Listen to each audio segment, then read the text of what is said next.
신념이 삶이 되는 교육 두 번째 시간인데요.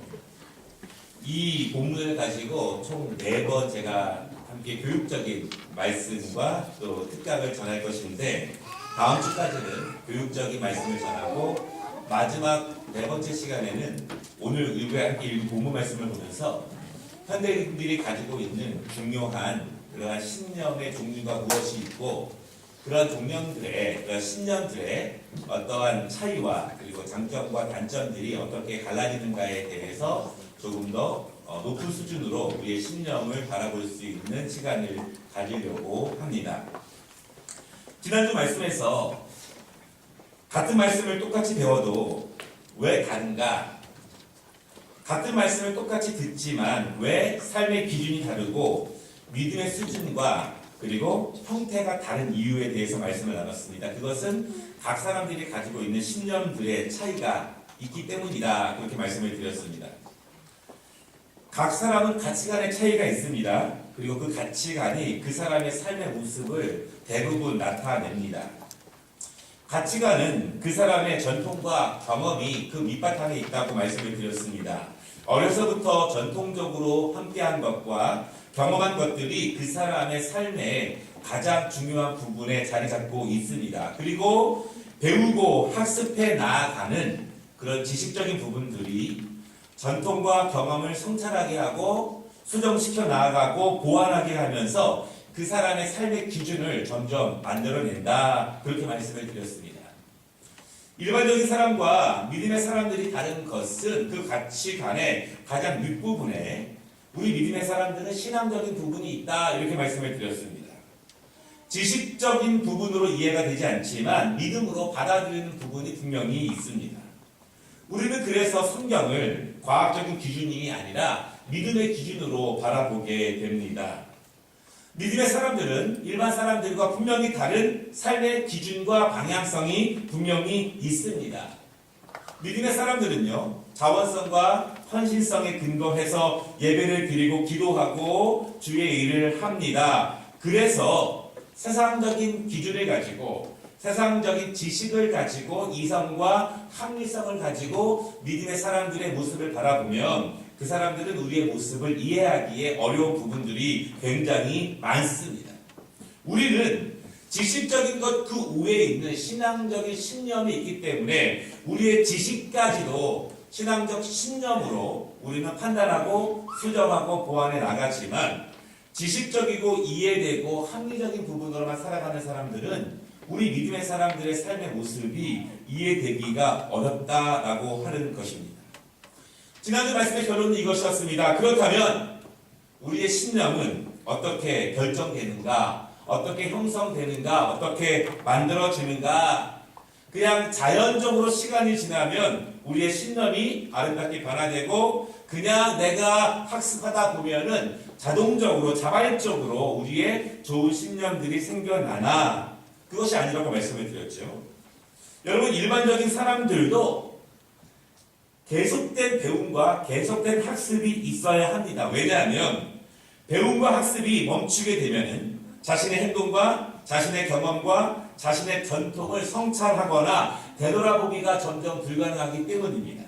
무엇을 기준으로 내 전통을 성찰할 것인가? 무엇을 기준으로 내 경험을 성찰할 것인가? 여러분, 경험은 모든 사람들에게 주관성을 가지고 있습니다. 물론 그 주관성이 굉장히 중요한 것이 있지만 배움과 학습의 그러한 방법을 통해서 내 전통과 경험을 계속 되돌아보고 성찰하지 않으면 우리의 경험과 전통에 의한 삶은 어느 순간 굳어질 수밖에 없다라고 하는 것입니다.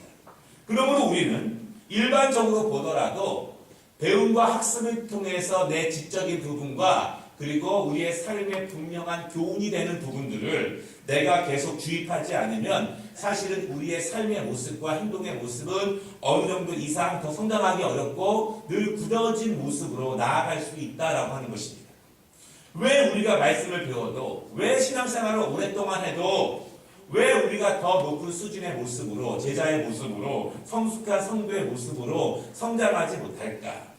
왜 우리가 언제까지 마음이 원이로되 육신이 약하여, 사실은 육신이 약한 것이 아니라 내 육신의 행동과 삶의 모습을 주관하고 있는 전통과 경험에 의존된 우리의 신앙의 모습이 있기 때문에 그렇습니다. 우리는 그러므로 우리가 연세가 더 많이 드신다 할지라도 배움과 학습을 통해서 내 경험과 내 신앙의 전통들을 성찰하고 되돌아볼 수 있는 학습의 시간을 늘 가져야 한다. 배움과 학습이 멈추면 행동과 삶의 모습은 굳어지고 변화는 어려워진다. 여러분 이런 말씀을 드렸습니다. 40 넘은 사람들은 고쳐서 쓰기 힘들다. 그럼에도 불구하고 그 이상 되시는 분들은 더 많은 배움과 학습을 통해서 자기 자신을 되돌아보는 모습이 굉장히 중요합니다. 신앙적인 부분도 그렇습니다.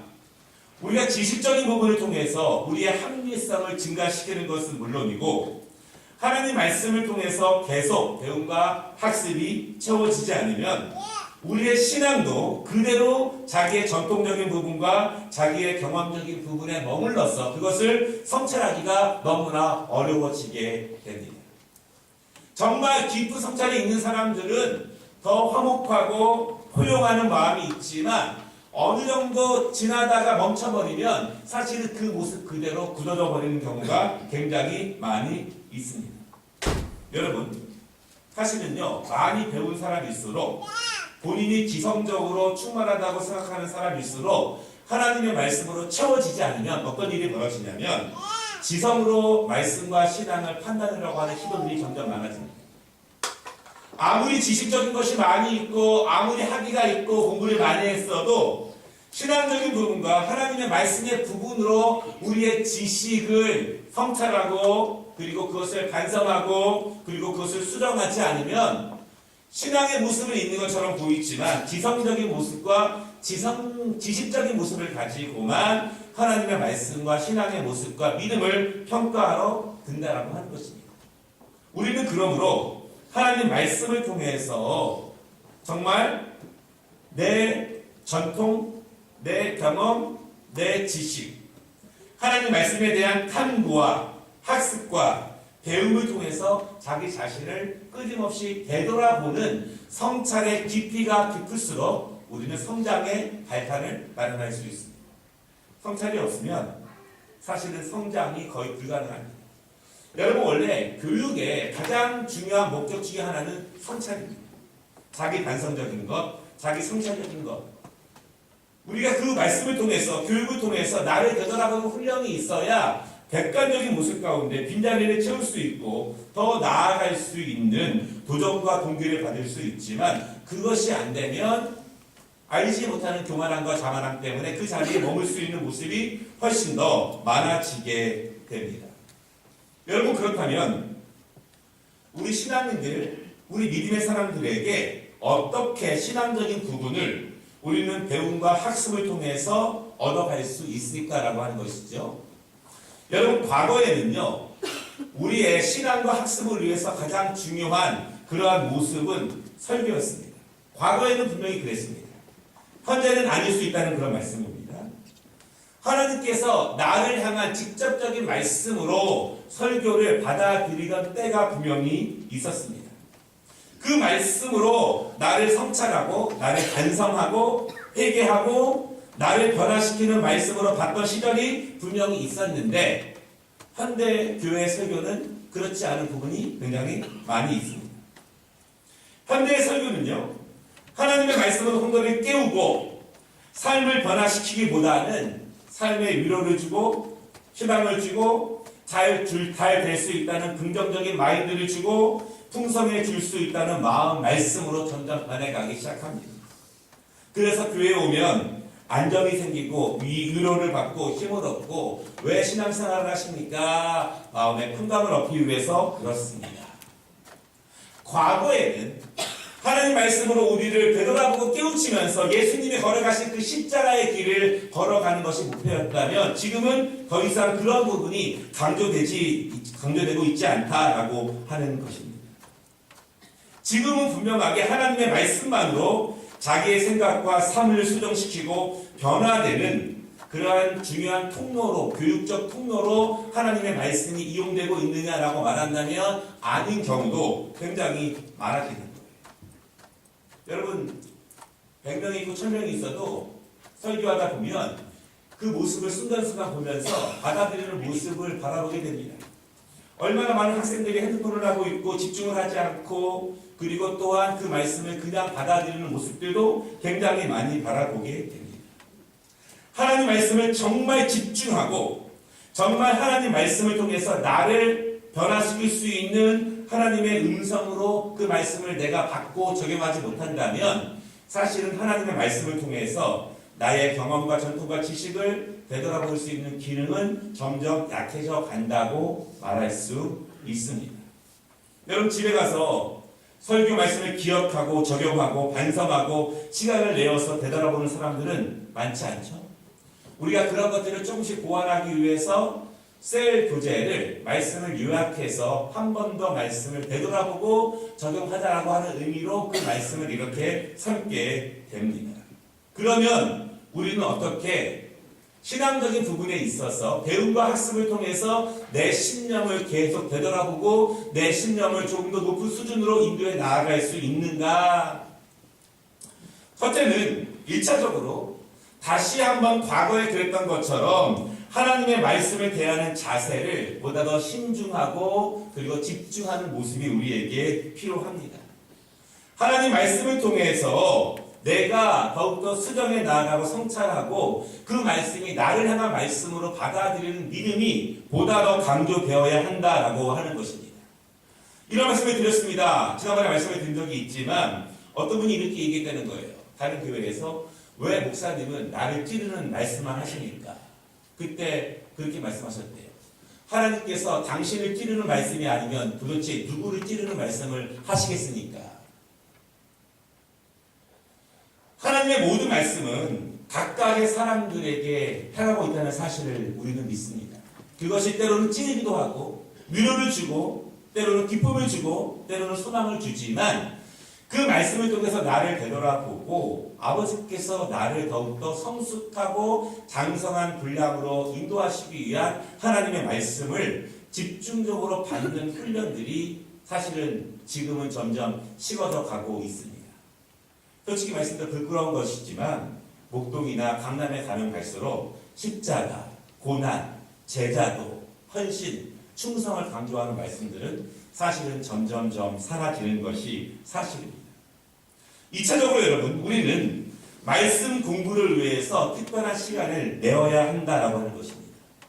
여러분, 말씀을요, 듣는 것은 수동적인 작업입니다. 여러분들이 말씀을 들으면서 그래야지, 동의합니다, 아멘, 믿습니다 이렇게 생각할 수 있지만 사실 그 말씀에 있어서 우리는 수동적으로 받으면서 사실은 조금만 지나면 우리의 그 감정적인 감동을 식어버리고 내 결심도 금방 잊어버리는 것이 사실입니다.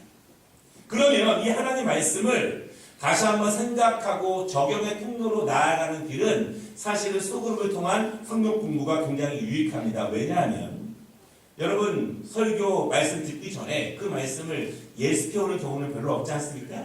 그런데 성경 공부를 위해서는 미리 예습을 해보아야 합니다.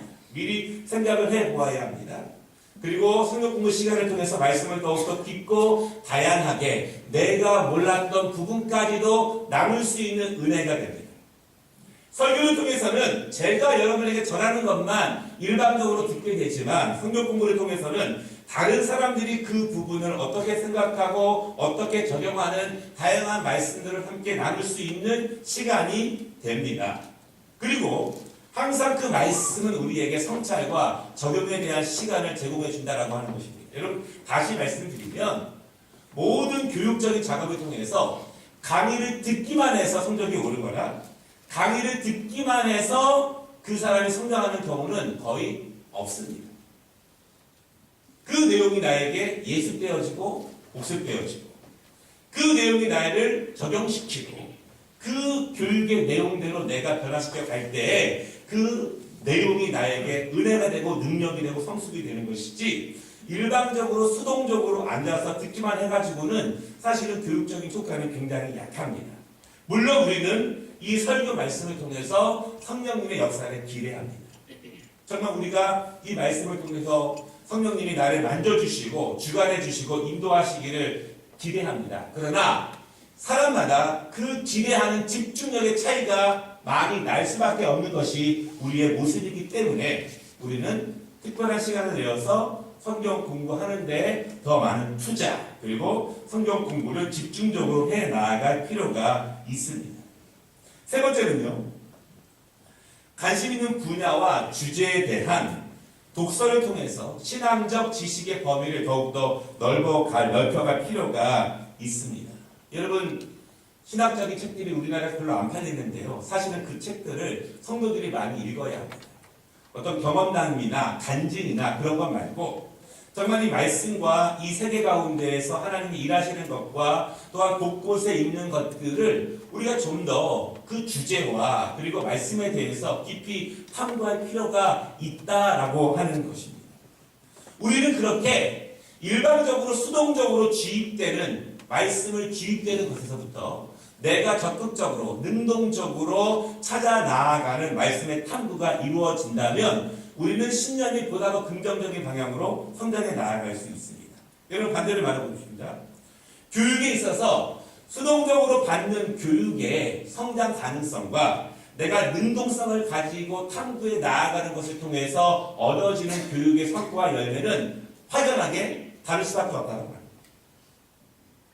그렇기 때문에 우리는 예배를 근간과 중심으로 삼되 말씀 공부와 그리고 중요한 도서와 그리고 중요한 신학적 그리고 철학적, 역사적, 사회적 그러한 독서를 통해서 우리의 수준과 그리고 우리의 신념의 그 지경을 더 넓혀가는 것이 중요하다라고 하는 것입니다. 여러분 신념은 지식적인 부분이 굉장히 중요하다 말씀을 드렸어요.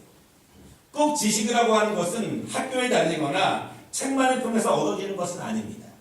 내가 새로운 경험을 하거나 아니면 내가 새로운 것을 통해서 얻어지는 것도 분명히 있지만 사실은 지식적인 부분이 굉장히 강조됩니다. 그리고 우리나라 같은 경우에는 점점 그것이 더 강조될 수밖에 없습니다. 왜냐하면 여러분 우리가 이민을 가지 않는 한 30년, 40년, 50년 살면 우리의 전통과 우리의 경험은 다 거기서 거깁니다. 특별히 새로운 게 벌어지지 않아요.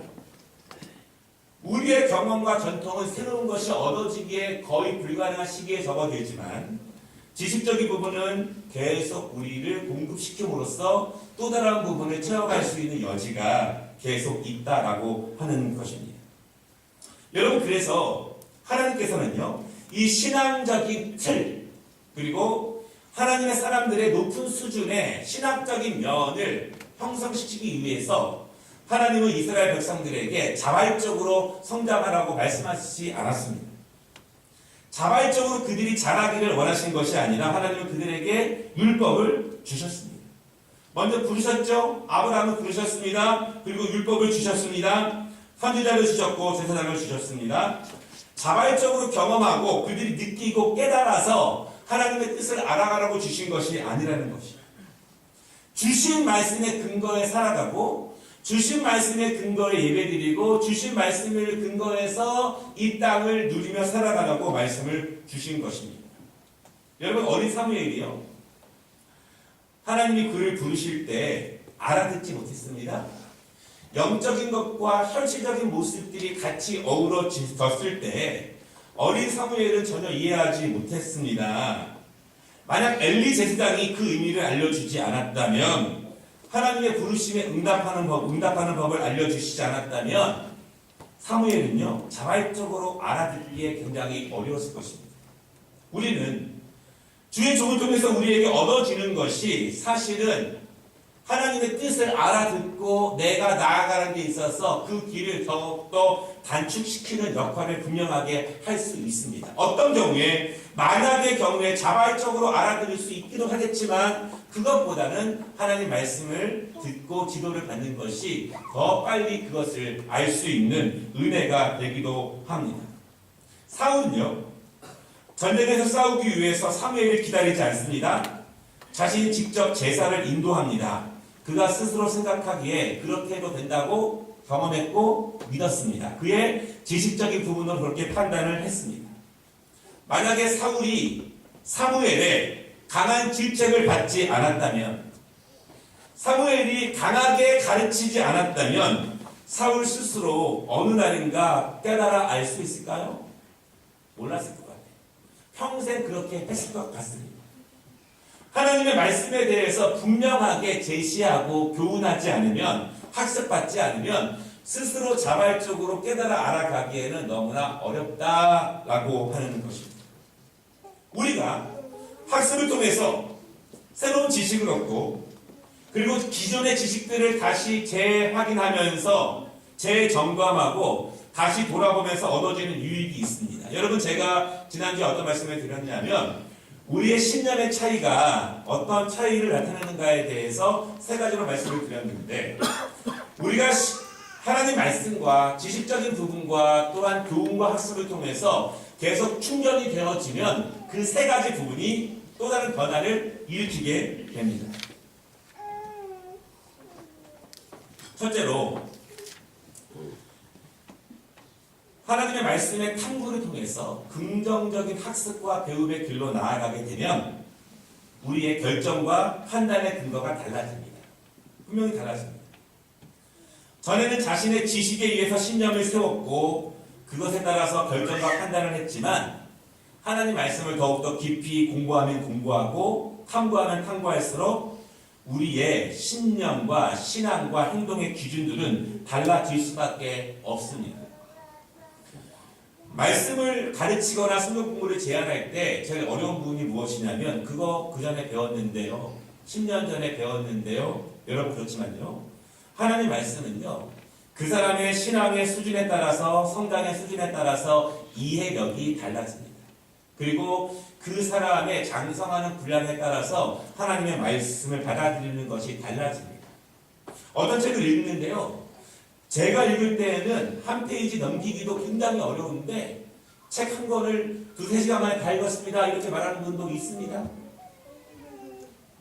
그 사람의 수준에 따라서 달라질 수밖에 없는 것입니다. 하나님 말씀은 우리가 초신자일 때 읽으면서 배울 수 있는 부분이 있지만, 직분자가 되고 30년, 40년 믿으면서 더 깊이 탐구할 수 있는 부분이 분명히 있습니다. 우리가 커피 브레이크를 할 때 제일 많이 하시는 말씀이 어렵습니다, 이렇게 말씀을 많이 하세요. 왜냐하면 이제 보통 단답형의 또 성경을 읽으면 답이 나오는 것이 아니라 그 상황을 좀 복합적으로 얻어내는 답을 원하는 경우가 많기 때문에, 그리고 정답이 아니라 계속 유추할 수 있는 공부이기 때문에 그렇습니다라고 말씀을 드리지만, 사실은 그것보다 조금 더 높은 수준으로 나아갈 필요가 있다라고 저는 말씀을 드리고 싶습니다. 말씀을 배우면 배울수록 점점 말씀과 가까이 변화됩니다. 말씀을 깊이 배우면 배울수록 그 말씀에 따라서 내 전통과 내 경험과 내 지식을 되돌아볼 수 있기 때문에 어디로 내가 나아가야 지는지에 대한 성장의 방향성을 분명히 가질 수 있습니다.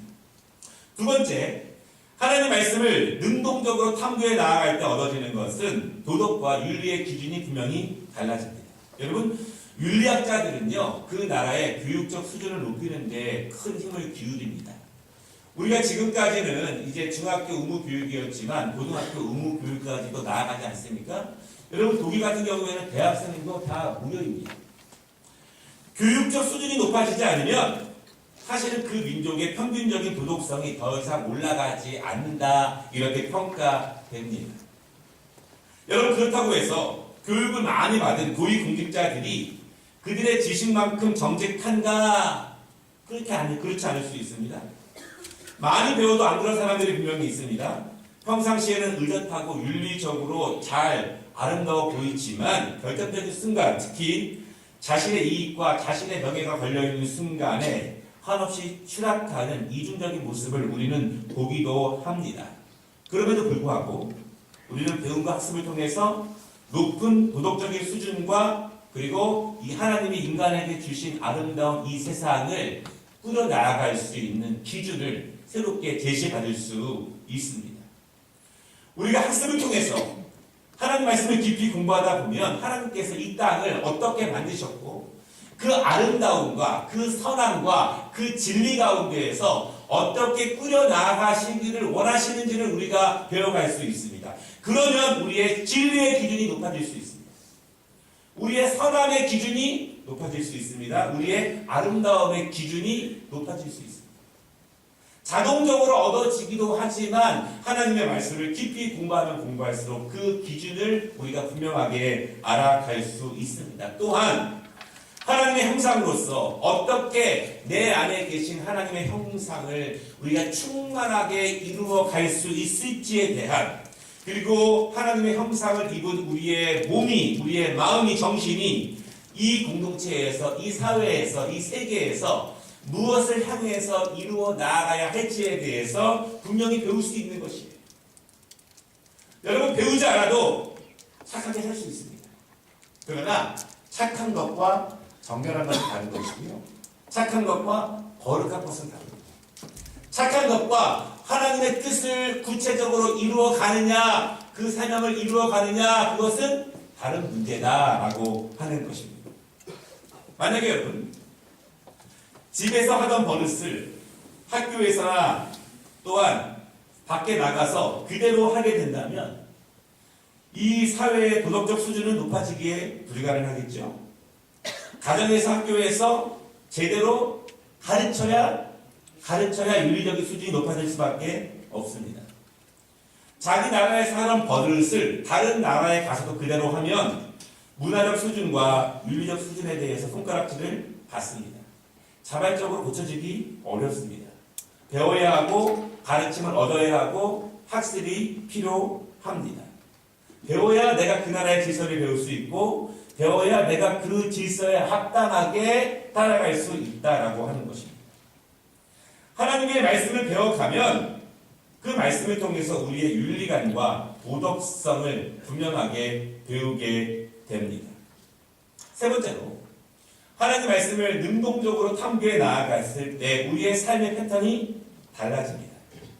여러분, 지식적인 부분은요, 분명히 우리의 삶의 패턴을 달라지게 하는데 능력이 있습니다.